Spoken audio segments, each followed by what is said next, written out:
자, 여러분 안녕하십니까? 트래블 데일리 12월 16일 월요일자 동영상 뉴스를 시작하겠습니다. 진행하는 저는 트래블 데일리의 이정민 기자입니다. 예, 제가 제 이름을 한 번도 안 밝힌 것 같습니다. 자, 새로운 한 주가 시작되고 있습니다. 월요일자입니다. 오늘 뉴스, 중요한 뉴스가 조금 있습니다. 몇 개. 예. 뭐 끝까지 한번 들어주시면, 봐주시면 고맙겠습니다. 자, 한국소비자원이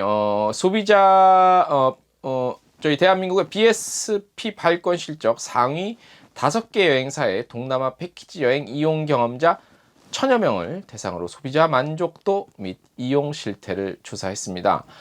만족도는요, 동남아 패키지 여행의 서비스 품질, 상품 특성, 호감도 이렇게 3개 부분으로 나누어서 평가를 했고요.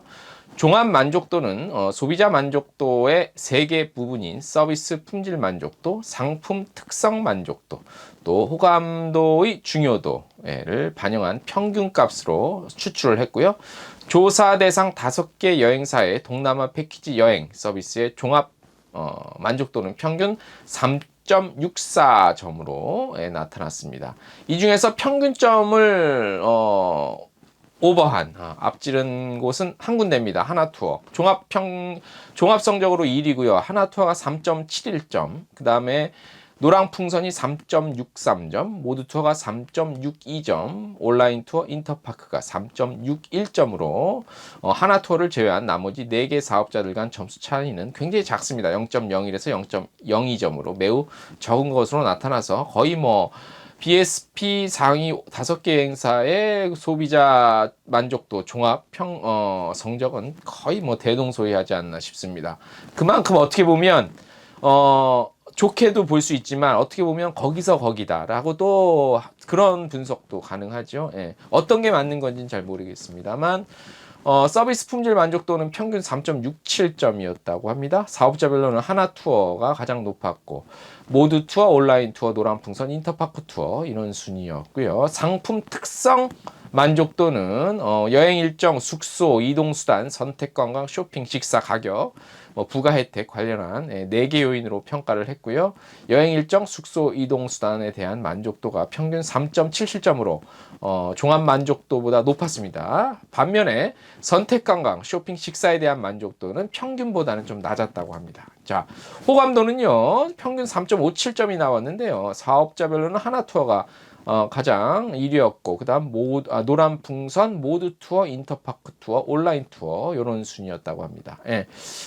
연말 대구에서 이런 조사가 많이 나와서요, 특히 이제 동남아 패키지 상품에 한정된 거니까, 꼭 어느 행사가 낫다기보다도, 또 관심 가는 또 이런 조사니까 한번 참고 삼아 보시면 되고요. 조사 개요 잠깐 말씀드릴게요. 동남아 패키지 여행 서비스, BSP 발권 실적 상위 5개 사업자, 이용 경험자 1000여 명 대상으로 했고요. 사업자별 200명 균등 할당했습니다. 노랑, 풍선, 모두투어, 온라인투어, 인터파크 투어, 하나투어 이렇게 대상했고요. 조사 방법 온라인 설문조사 2019년 8월 27일부터 9월 10일까지 분석 개요 말씀드리면요. 만족도는 부분별 가중평균 적용했고요. 5점 리커트 척도고요.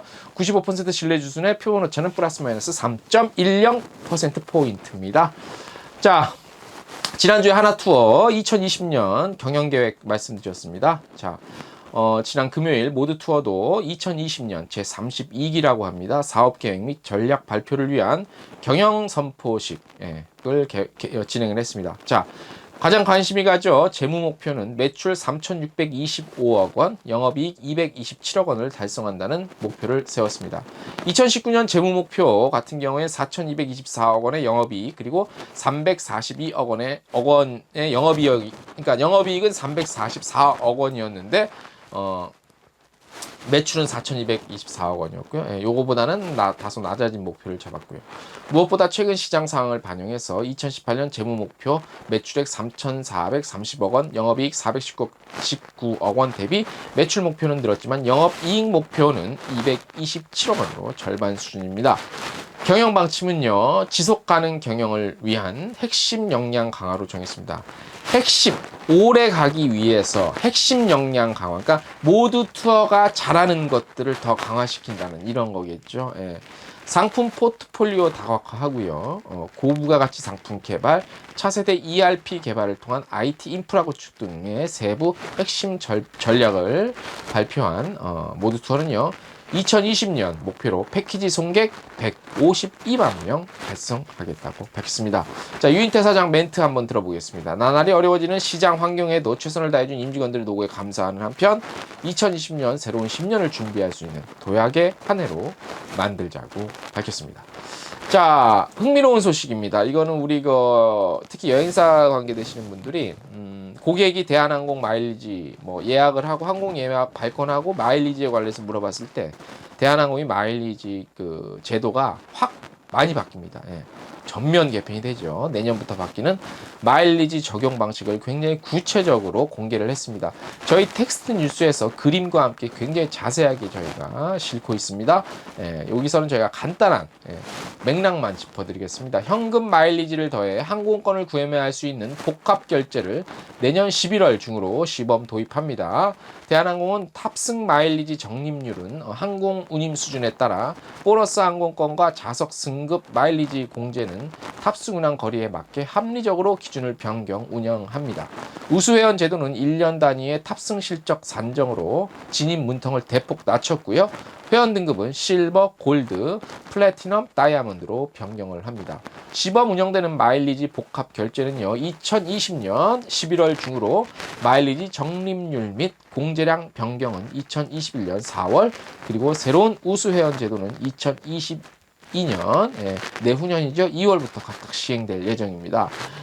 핵심만 짚어드리면 마일리지 복합 결제 시범 운영하고요. 새로워진 탑승 마일리지 적립률이 있는데요. 이 경우는 탑승 마일리지 적립률 같은 경우는 1등석과 프레스티지적은 대폭 높이고요. 일반석 적립률은 항공권 운임 수준에 맞게 기준을 변경합니다.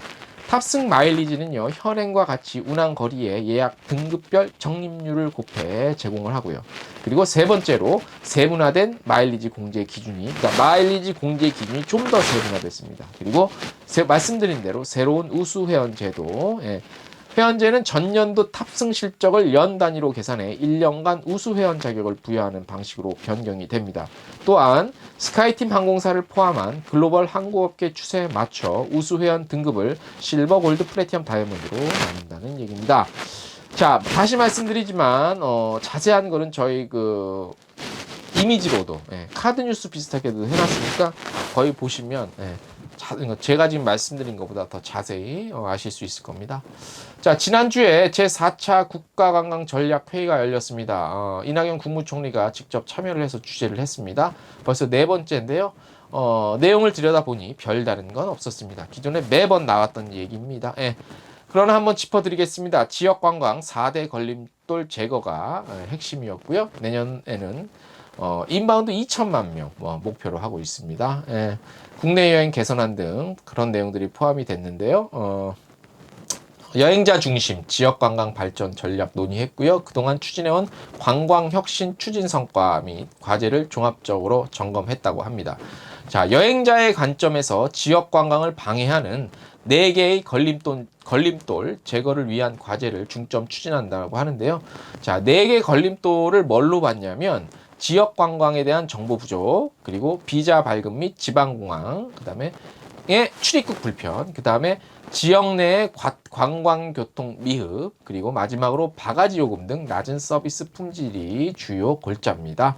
자세한 내용 저희 트래블 데일리 뉴스에도 실어놨습니다. 하지만 내용은 기존의 1, 2, 3차 전략회의 한 거에서 잘 되고 있냐 확인하는 수준 정도에 머물렀고요. 새로운 무언가가 나오지는 않았습니다. 이대로 쭉 계속 5차, 6차 갈 거면 사실 할 필요가 없다고 생각이 됩니다. 자, 다음 소식. 아시아나항공은 지난 11일 2019년 스타일 얼라이언스 및 세이버 세일즈 컨테스트 시상식을 열었습니다. 11월 한 달간 BSP 여행사 대상, 많이 판 여행사죠. 최다 실적, C 클래스 실적 증가상, 그 다음에 최고 실적상 등에 대해서 시상을 했습니다. 자, 최다 실적상 1위는 하나투어, 2위 모드투어, 3위 인터파크 투어였고요. 그 다음에 최고 실적 증가상 1위는 참 좋은 여행사가 각각 수상을 했다는 뉴스입니다. 자, 오래간만에 칼럼 앵커의 쓴소리 한번 해보겠습니다. 자, 하나투어와 모드투어의 내년 경영 계획과 목표가 발표가 됐죠. 자, 매우 좋지 않은 시장 상황으로 양사는 매출 대비 영업이익을 낮춰서 잡았습니다. 올 한 해 아웃바운드 수치는요, 일본과 홍콩 시장의 폭락으로 오랜만에 성장세가 둔화될 것으로 보입니다. 불과 몇 년 전 아웃바운드 3천만 명을 기대를 했죠. 하지만 쉽지 않은 숫자임을 다시 한번 확인할 수 있는 2019년 올 한 해였습니다. 자, 모두투어와 하나투어와 모두투어, 양사를 비롯해서 주요 여행사의 신규 인력 채용은 없다시피 하죠. 신규 인력 채용을 고사하고요. 있는 인원도 감축하는 판이죠. 그래서 여행업계의 새로운 인재들의 공급은 당분간 기대하기 어려워 보입니다. 현재 전국의 수많은 대학에서 관광 관련 학업을 이어가고 있는 대다수의 학생들은 한결같이 우리가 잘 알고 있는 하나투어와 모두투어의 취업을 희망을 하고 있습니다. 직접 저희가 물어봤습니다. BSP 상위 10위권 여행사 중 이름을 처음 들어보는 여행사도 있었습니다. 하나투어와 모두투어의 브랜드 인지도가 높았다는 것을 현장에서 확인할 수 있었습니다. 네, 저희는 또 한 번 물어봤습니다. 내일 당장 학생들이 여행을 떠난다면 여행사를 이용하겠느냐, 아니면 개별적으로 알아서 떠나겠느냐. 하지만 그들은 숨도 안 쉬고 알아서 비행기표 사고 호텔 예약한다고 답변했습니다. 딜레마입니다. 취업은 유명 여행사를 희망하지만 자신의 여행은 여행사를 이용하지 않는다는 그들의 딜레마고 또 우리의 딜레마이기도 합니다. 여행사 취업을 희망하는 이들의 선호도가 이러하니 다른 이들의 여행사 선호도 상황은 안 봐도 뻔해 보입니다. 최근 일본에서는 기이한 현상이 일고 있다는 얘기가 들립니다. 먼저 일본의 해외여행 지향은 일본인들의 해외여행을 추구하는 그런 지향은 우리만큼 못하죠. 오히려 국내 여행의 인기라고 합니다. 해외여행을 떠나는 이들의 경우 우리와는 반대로 중장년층의 여행사 이용률보다는 젊은 세대의 여행사 이용률이 또 상승하고 있는 그런 재미있는 현상이 나오고 있다고 합니다. 자, 이 같은 현상에는 다양한 해석이 뒤따르지요. 하지만 젊은 층들의 안전을 지향하는 덕분으로 보입니다. 자, 믿거나 말거나 우리와는 다른 형태의 여행 트렌드임에는 분명해 보입니다. 하지만 이것을 달리 해석해 보면은요, 여행사의 상품에 만족한다는 반증일 수도 있습니다. 요금, 그리고 구성, 일정 등 자신들이 원하는 여행을 할 수 있다는 얘기죠. 자, 좋건 싫건 우리는 다양한 분야에서 일본의 행태를 뒤따르는 모습이었죠. 국가관광정책과 전략 역시 많은 부분 일본의 정책과 닮아 있습니다. 자, 변수는 많지만 우리의 젊은 세대들 또한 여행사를 다시 찾는 날이 올 수도 있습니다. 만약 그날이 다시 온다면 어쩌면 진짜 마지막 기회일 수도 있습니다. 일은 하고 싶지만 자사의 상품은 사용하지 않는다는 세대를 맞이할 준비. 2020년에는 이 문제도 한 번쯤 고민해 봐야 할 것 같습니다. 트래블 데일리 12월 16일자 뉴스 이것으로 마치겠습니다.